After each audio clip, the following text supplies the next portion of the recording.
Etong dala ng tropa pips natin mga kasing ko, lahat sila nakaklabring. Maliban kay, saan yun?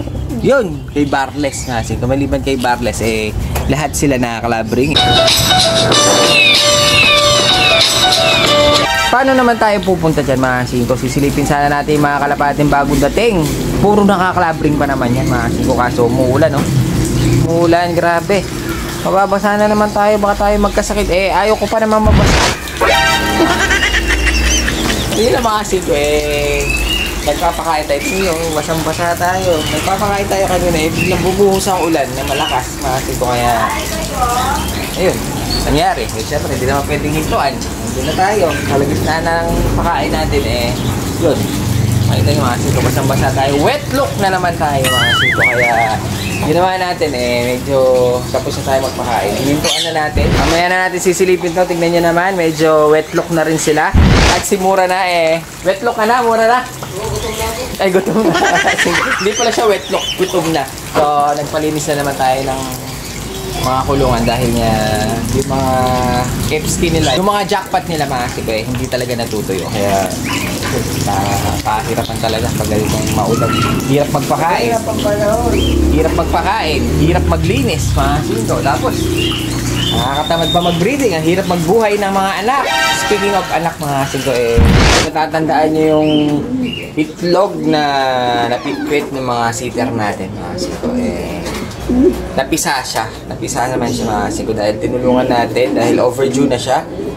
Tinulungan natin, lumabas siya, tapos medyo buhay naman siya mga kasing ko. Kaso meron tayong isang bad news dahil nga yung inakay na napisa mga kasing ko ng bukara, yung anak ng bukara mga kasing ko, medyo mahina yung kanyang inakay. Kaya ang nangyari kanina natin chinek ko kanina doon sa mga tippler dahil doon natin siya pinaupo.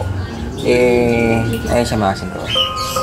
Medyo hindi siya pinalad, medyo mahina yung inakay. Kaya ang nangyari mga kasing ko, yan, namatay. Nakukuha lang natin mga kasing ko, sinek natin kanina. Namatay yung inakay na maliit na napitpit mga kasing ko. Pero nabuhay siya ng isang araw. Kaso, kaya bukasan, chinek natin ulit. Kaso, hindi na talaga siya parang wala na, namatay na. So, yun, ganun talaga. Lalo na sa panahon ngayon, pag mag-breed. Meron pa naman tayong isang hinahantay na itlog ng bukara, yung pangalawang clutch niya. Pasisiter natin para sigurado na mga kasing ko. Na doon sa may buhangin. Kasi doon sa pinasiter natin, walang buhangin kaya napitpit. Sana ngayon, swertihin naman mga kasing ko. So, yun, in-update lang natin na anong nangyari dito sa inakay natin. Medyo hindi siya pinalad na mabuhay.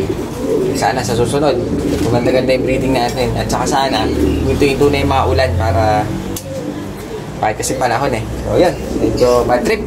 So yun, nakapagpalit na tayo mga kasing ko dahil nga basang-basa tayo kanina. Pero kapag wala pa gaano ulan dahil uulan-ulan na naman mamaya. Dahil ito yung mga ibon natin, medyo wet look na sila.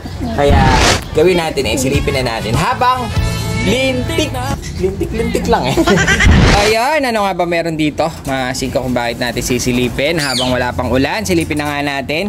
Ito ay dala ng tropa pips natin. Kung makikita nyo, uy, may Barles.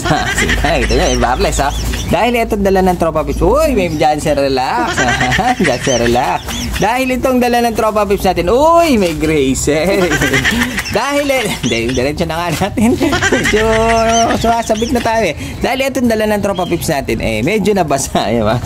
Basa sila Yan, nilagyan natin ng tabing. Nabasa, uy, parang gusto nila lumipad nito Etong dala ng tropa pips natin mga kasing ko, lahat sila nakaklabring. Maliban kay, saan yun?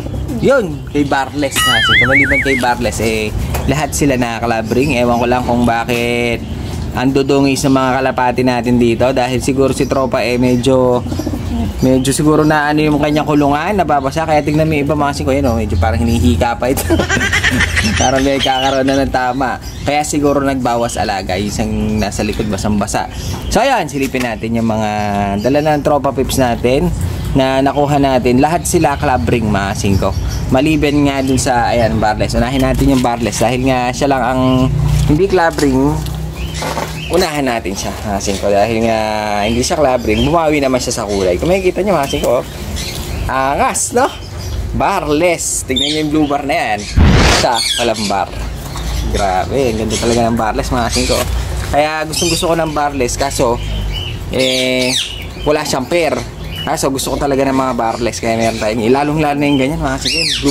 Blue barless. Mas gusto si blue barless kaysa kay brown barless.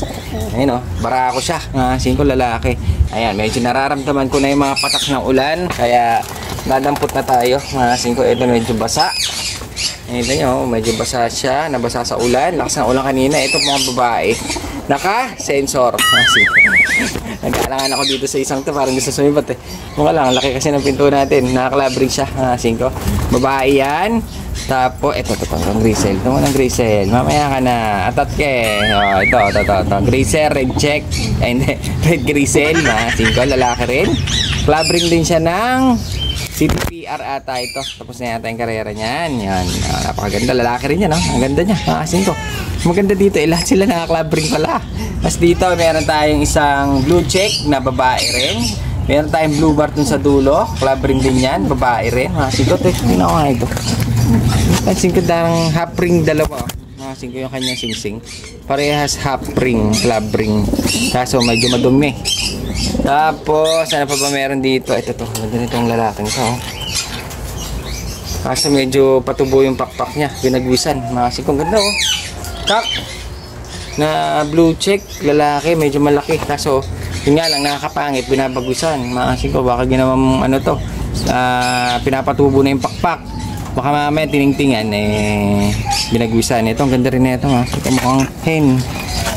Ayun oh. May white flight, wala. Blue check lang siya, pero mukhang babae. Ayun. Clabring din. Ngayon, silipin na nga natin to. Kanina pa gusto lumabas eh. Yung isang ito mga singko siya yung pinakapogi. Kaso naglulugon lang siya. Pero kung ito tapos na magbihis siya ang pinakapogi sa kanila. Ang ganda niya oh. Kak. Clabring din siya ng ZRPA. Ay, nakasulat to. ZRPA. Clabring mga singko. Bali, ito mga nandito mga singko. Lahat yan. Tarlac lang mga singko. Tarlac na club.